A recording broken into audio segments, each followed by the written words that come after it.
जिंदगी में बंदगी तू करना है,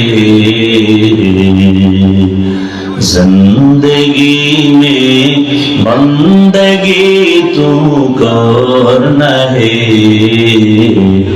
जिंदगी बे बंदगी शर्मिंदा है, जिंदगी बे बंदगी शर्मिंदा है।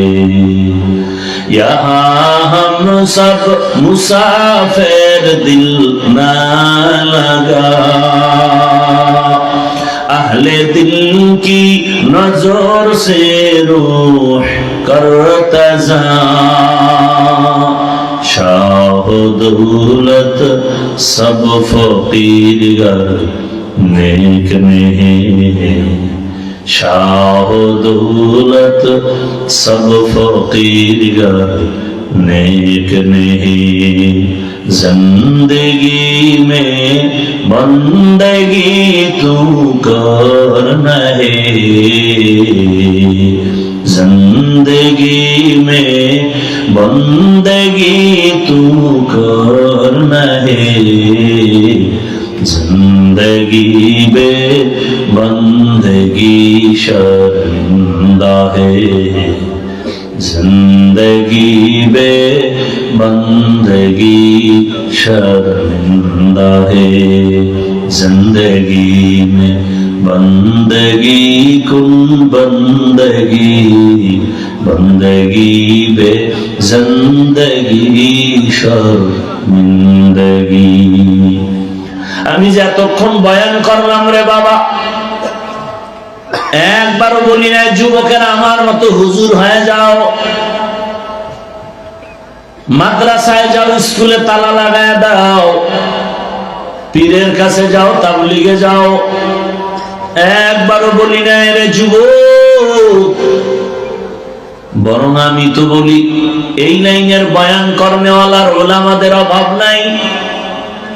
আর আমার দেশে মাওলানা মুফতি মুহাদ্দিসের আলহামদুলিল্লাহ অভাব নাই, তবে আমার দেশে আদর্শবান ডাক্তারের বড় অভাব, আদর্শবান ইঞ্জিনিয়ারের অভাব।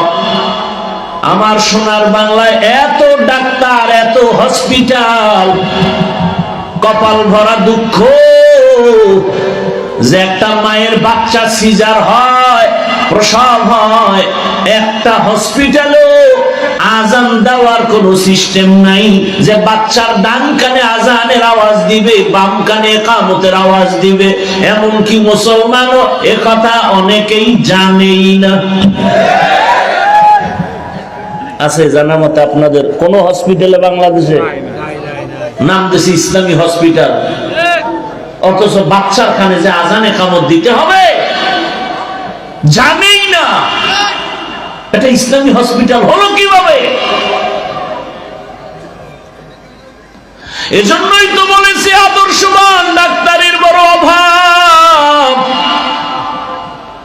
আমার দেশে আদর্শবান প্রফেসরের বড় অভাব, আমার দেশে আদর্শবান ওসি ডিসি এসপির বড় অভাব।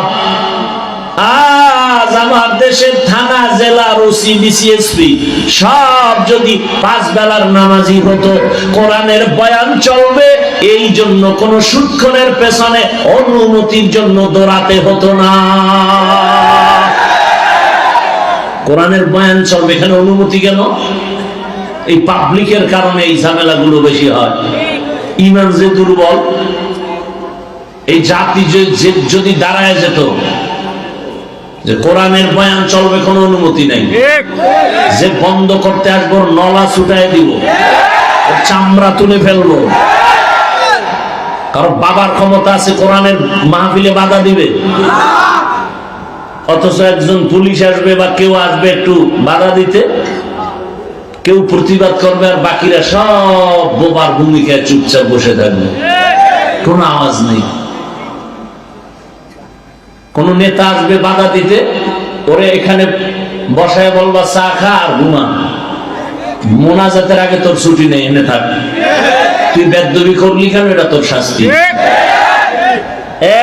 এক বেয়াদবকে সোজা করলে গোটা দেশ সোজা। এজন্য যুবককে বলবো, নতুন করে তওবা করে আবার দাঁড়াও, হাদির থেকে শিক্ষা নিয়ে নতুন করে দাঁড়াও, আর হুঙ্কার দাও হাতে হাত রেখে, দুনিয়ার সবাইকে টাকায় কিনতে পারো। আমরা সততার মানদণ্ডে যুবক চরিত্র দাঁড়িয়ে গিয়েছি, কোন নাস্তিক বেঈমানের কাছে কোনোদিন মাথা নত করব না।